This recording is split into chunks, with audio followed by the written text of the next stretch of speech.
Jama'a assalamu alaikum. Kamar yadda na ce zan yi bayani akan ita kasuwancin DEX. Ga bayanin kamar haka. Menene ake nufi da ita kanta DEX ɗin?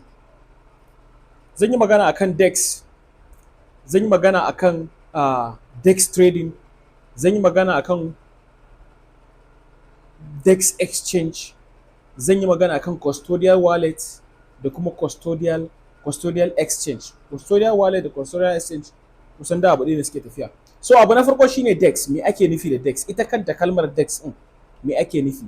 DEX tana nufin decentralized exchange. Ma'ana kasuwar da ake kasuwancin crypto ba tare da an samu shamaki tsakanin mai siya da mai sayarwa ba. Ma'ana mai siya zai iya kasuwanci kai tsaye da mai sayarwa ba tare da wani ya zo tsakiya a matsayin dillali ba. So abin da ake nufi da DEX exchange kenan. So menene ita kanta DEX ɗin me take nufi? DEX yana nufin DEX exchange. Inkiya ce wadda take nufin decentralized exchange. Decentralized shine kasancewar faruwar abu ba tare da an samu shamaki da zai kawo cikas ko kuma zai taimaka ko kuma ba tare da an samu shamakin da zai taimaka wurin aiwatar da abun ba ko kuma just haka ne. Decentralization abu ka ce decentralized abu ya kasance za a iya aiwatar da shi ba tare da an samu shamaki ba. Abin da decentralized yake nufi kenan. Exchange kuma kasuwa ce. Akwai exchange na kuɗi, akwai exchange na kayan abinci, akwai exchange kuma na kuɗin crypto. So exchange a takaice kasuwa ce. Exchange inda kuma muke nufi a nan shine kasuwar da ake kasuwanci da ake hada-hadan kasuwancin cryptocurrency. So decentralized exchange kasuwar da ake hada-hada na kasuwancin cryptocurrency tsakanin masu siya da masu siyarwa ba tare da an samu wani shamaki da zai kasance shi ya zama dillali a ita wannan kasuwar ba. So kasuwa ne wanda mai siya da mai siyarwa za su yi kasuwanci kai tsaye ba tare da an samu wani wanda zai taimaka wurin aiwatar da ita wannan kasuwancin ba. Ma'ana kamar dillali kenan. So abinda shi DEX exchange yake nufi kenan. So abinda na yi magana kai shine ya ake shi wannan DEX trading. DEX trading yana nufin kasuwanci tsakanin masu siya da kuma masu siyarwa. So a tsarin DEX kasuwar yanci. Za ku iya cewa DEX kasuwar yanci. Me yasa DEX ta zama kasuwar yanci? Yanzu idan muka duba centralized exchange kamar irin su Binance, Bitget, Bybit, Mexi, su ma exchange ne, su ma kasuwanni ne wanda ake hada-hada na kasuwancin cryptocurrency. But amma su waɗannan masu kamfanin su ne suke tsayawa tsakanin mai siya da mai sayarwa. Ma'ana su ne suke aiwatar da kasuwancin. Kai yanzu idan ka siya coin, su ne da su siyar maka ga wanda ya kawo zai siyar. So wannan ya kawo zai siyar, wannan kuma ya zo zai siya. Su ne za su aiwatar da wannan, su ne za su yi dillancin wannan kasuwancin a centralized exchange kenan. Kamar na sai me amfani da Binance. Idan za ka siya coin a Binance, za ka je ka sa buy order ne, but amma za ka kamar kai tsaye ka siya. No, a wannan buy order ɗin da ka sa, su Binance su ne za su zama dillalan wannan kasuwar. A wannan lokacin da za ka shiga wannan kasuwar, kamfanin Binance ita za ta zama dillaliyar wannan kasuwar. Ma'ana lokacin da ka siya su ne za su aiwatar da siyarwan su siya maka. So kasuwa ce wanda dama akwai masu siya kuma akwai masu siyarwa, but amma a wannan kasuwar Binance su ne dillalan wannan kasuwar. So a lokacin da za ka siya akwai percentage da suke cirewa a matsayin kuɗin dillancin a matsayin la'adan dillancin da za su yi. So shi wannan centralized exchange kenan. Kuma wannan kasuwa ne wanda suna da damar da za su iya barin ka aiwatar da wannan kasuwar. Ma'ana ka siya coin da kake so ka siya, kuma suna da damar da za su iya hana ka siyan wannan coin ɗin da kake so ka siya. Ma'ana ita centralized exchange kasuwa ne wadda kamfani ne take lura da shi. Su suke kula da abin da ake siya da kuma abin da ake sayarwa. Su suke dillancin abin da ake siya da abin da ake sayarwa. Da aka zo kan DEX kuma wannan matsalan an warware shi. Ita DEX kasuwa ne wanda dama babu wani shamaki tsakanin mai siya da mai sayarwa.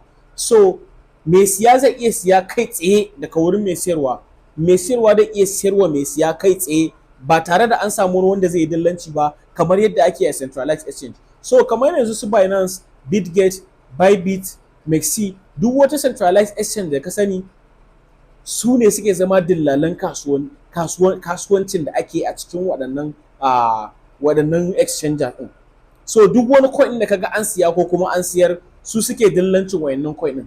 Amma a kan DEX kai za ka yi dillancin siya, kai za ka yi dillancin siyarwa. Kai za ka siya da direct, idan ka danna siya za ka siya ne daga wurin wanda yake da abin. Idan kuma za ka siyar ne, za ka siyar ne direct daga wurin wanda zai siya a wurinka. So kasuwa ce wanda babu shamaki tsakanin mai siya da mai sayarwa. Wannan ita ake nufi da DEX. Ita ake nufi da kasuwar DEX. So akwai wani abin da nake so mu sani, wato a DEX ɗin nan ana amfani da wallet ne. Wallet shine a nan ake ajiye coin, kamar nan ce account. Kamar yanzu a banki ai kana da account ɗinka kake ajiye kuɗi, account ɗin kuke ajiye kuɗi. So idan aka zo maganar DEX, ba magana bace ta account, saboda mai shi wannan kuɗin crypto ɗin nan a wallet ake storing ɗinsa. Kuɗi wanda muke kashewa shine ake storing ɗinsa account, amma kuɗi na crypto a wallet ake storing ɗinsa. So akwai abin da ake kira custodial wallet da kuma non-custodial wallet. Shi wannan custodial wallet asusun da kake da shi ne akan kowace exchanger. Za ka samu duk wata exchanger da kai register da ita, kai KYC, za ka ga akwai wallet akan wannan exchanger. To wannan wallet ɗin su ne suka ƙirƙiro maka wannan wallet ɗin wadda za ka yi amfani da shi. Duk wata coin da kaga take cikin wannan exchanger tana da wallet ɗinta, wanda ita wannan wallet ɗin mallakin ka ne. So za su mallaka maka wannan wallet ɗin, amma duk wani kasuwancin da za ka yi su ne dillalin wannan kasuwancin. So custodial wallet yana nufin wannan wallet ɗin nan da exchanger suke baka lokacin da ka yi register. Wallet ɗin da kake deposited ɗin coin idan kana so ka siyar. Kamar yanzu kana so ka siya wani coin, dole sai ka saka USDT. Wannan USDT ɗin nan za ka shigo da shi cikin wallet ɗin ne. Wallet ɗin kuma wallet ɗinka ne. To wannan wallet ɗin da kake amfani da shi na exchanger shi ake nufi da custodial wallet. Ma'ana su kansu exchanger suna da daman da za su iya barin ka yi amfani da wallet ɗin, kuma su wannan exchanger duk wani abin da yake cikin wallet ɗin nan yana ƙarƙashin kulawansu ne. Tunda custodial wallet ne, wallet ɗin a cikin exchanger su yake, kuma su suka baka. Duk abin da ka sa a cikin wallet ɗin yana ƙarƙashin kulawansu ne. Amma kana da daman da zaka iya siyan duk wani abin da zaka siya da kuma duk wani abin da zaka siyar. But amma wannan wallet ɗin tana ƙarƙashin kulawansu ne. Akwai lokacin da zaka siya abu, zaka ga an yi freezing. To waɗannan exchanger su suke freezing ɗin wannan account ɗin, saboda me? Tabbacin cewa wallet ɗin yana ƙarƙashin kulawansu ne yasa za su iya freezing ɗin coin ɗinka ko kuma su yi on freezing. Kamar abin da ya faru a Telegram wallet lokacin DOX da kuma lokacin Notcoin. Akwai mutanen da yawa aka rike musu kuɗaɗensu. To wannan wallet ɗin custodial wallet ne wanda su masu wallet ɗin su suke da control akan wannan wallet ɗin. Da kamar wallet ɗin akan DEX ne, kamar Tonkeeper yanzu wallet ne wanda yake kan DEX. Wallet ne wanda kai ne zaka iya control ɗin wallet. Wallet ne wanda ba shi da shamaki na shiga da fitan kuɗinka. Duk lokacin da ka ga dama zaka fitar da kuɗinka, kuma duk lokacin da ka ga dama zaka shigar da kuɗinka. So da Telegram wallet da Tonkeeper shine perfect example na custodial wallet da kuma non-custodial wallet. To ina son yi magana kan non-custodial wallet, shi yasa na fara muku bayani akan shi custodial wallet. Custodial wallet shine wallet ɗin da yake kan exchanger, wanda wannan exchanger su suke kula da wallet ɗin. Duk da kasancewa wallet ɗin naka ne, but amma su suke kula da wannan wallet ɗin. Non-custodial wallet kuma shine wallet ɗin da yake kan DEX. Wallet ɗin da ake creating mata passphrase. Duk wani wallet ɗin da kaga an baka passphrase, to wannan wallet ɗin tana kan DEX ne. Babu wani shamaki tsakanin shiga da fitan kuɗi akan wannan DEX ɗin. Babu wanda zai ce me yasa ka fitar da kuɗi, me yasa ba za ka fitar da kuɗi. Babu wanda zai freezing account ɗinka, saboda me wannan wallet ɗin non-custodial wallet ne. Kai ne kake da hurumin shigan kuɗi da kuma fitan kuɗi akan wannan wallet ɗin.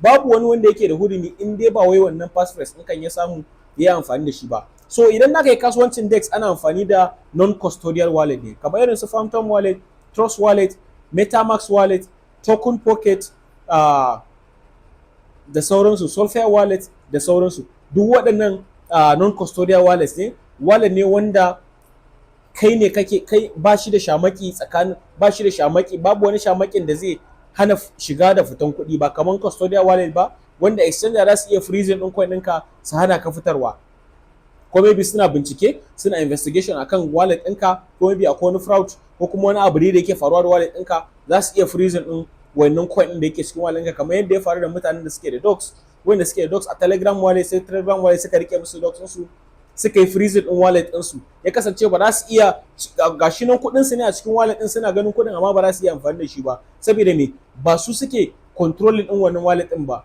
su kansu kamfanin telegram su ne suke control ɗin wannan wallet ɗin shi yasa za su iya baka dama za su iya freezing asset ɗinka ba tare da ma sun sanar maka ba sai dai ka duba ka gane freezing asset ɗinka amma kamar yanzu non custodial wallet ɗin yanci non custodial wallet ina kiran shi wallet ɗin yanci DEX kuma ina kiranta kasuwar yanci saboda me duk wani kasuwancin da ake akan DEX babu shamaki tsakanin mai siya da mai sayarwa babu wani dillalin da zai zo ya ce bari yi dillancin coin ɗinka kamar yadda ake access da ka siya ne direct daga mai sayarwa shi ma zai sayar ma ne direct non custodial wallet kuma wallet ne wanda za ka yi depositing ɗin crypto ɗinka kuma duk wani abin da za ka yi da crypto ɗinka za ka yi da shi ne kai tsaye ba tare da ka nemi shawaran wani ba tare da wani ya ce maka ka yi ko kar ka yi ba so wannan a takaice shi yake nufi da non custodial wallet so a yau mun gama darasinmu na yau mun yi magana akan DEX mun yi magana akan custodial wallet na yi magana akan DEX kuma na yi magana akan SEC saboda me abu ne wanda suke tafiya hand in hand hagu da dama Hassan da Usaini idan kai magana akan centralized exchange dole za ka yi magana akan decentralized exchange saboda ka bambanta su mutane su fahimci wanne ne centralized exchange me yasa ake kiran su centralized exchange wanne ne decentralized exchange me yasa ake kiran su decentralized exchange so kaman shi ma custodial wallet da kuma non custodial wallet menene custodial wallet kuma menene non custodial wallet centralized exchange yana nufin kasuwa kamar irin su Binance, Bybit, Bitget, Mexi da sauransu kuma dalilin da yasa ake ce musu centralized exchange shine akwai masu kula da su akwai masu kula da duk wani shiga da fita na kuɗi kamfanin wannan coin kamfanin wannan crypto din su ne suke kula da shiga da fita na kuɗi a cikin wannan kasuwar so ma'ana akwai masu kula da wannan akwai centralization of authority akwai masu kula da wannan ita kasuwar ita kuma decentralized exchange kasuwa ce wanda babu mai kula da ita kai kake kula da kasuwanka duk wani kasuwancin da zaka yi akan wannan a cikin wannan kasuwar kai zaka kula da shi babu wanda zai kula ma da shi so shi yasa ya zama decentralized babu wani shamaki tsakanin mai siya da mai sayarwa ko babu wanda zai kula maka babu wanda yake da hurumin kula maka da wannan kasuwancin in ba kai ba shi kuma custodial wallet ne wanda yake cikin waɗannan exchange da kamfani suke lura da su so duk wani coin din da ka mallaka wanda yake cikin shi centralized exchange yana cikin custodial wallet ne za su iya freezing asset ɗinka ba tare da sun faɗa maka ba idan suna investigation ko suna wani abu duk wani abin da zaka yi zaka iya shigar da kuɗi kuma zaka iya fitar da kuɗi but amma idan aka samu matsala za su iya freezing account asset ɗinka amma in dai aka je maganin non custodial wallet ne babu wanda zai iya ma freezing account saboda me babu shamakin shiga da fitan kuɗinka babu wanda zai lura da shiga da fitan kuɗinka kai da kanka zaka lura da shiga da fitan kuɗinka a shi non custodial wallet kenan nagode Ankabuut Satoshi Africa wannan shine darasin mu na biyu insha Allah gobe ko zuwa GB zan faɗi topic ɗin da za mu discussing kafin goben ko kuma goben zuwa jibi gobe zuwa jibi insha Allah zan yi magana akan next topic ɗin da za mu discussing akai domin yan baiwa su amfana nagode Ankabuut Satoshi Africa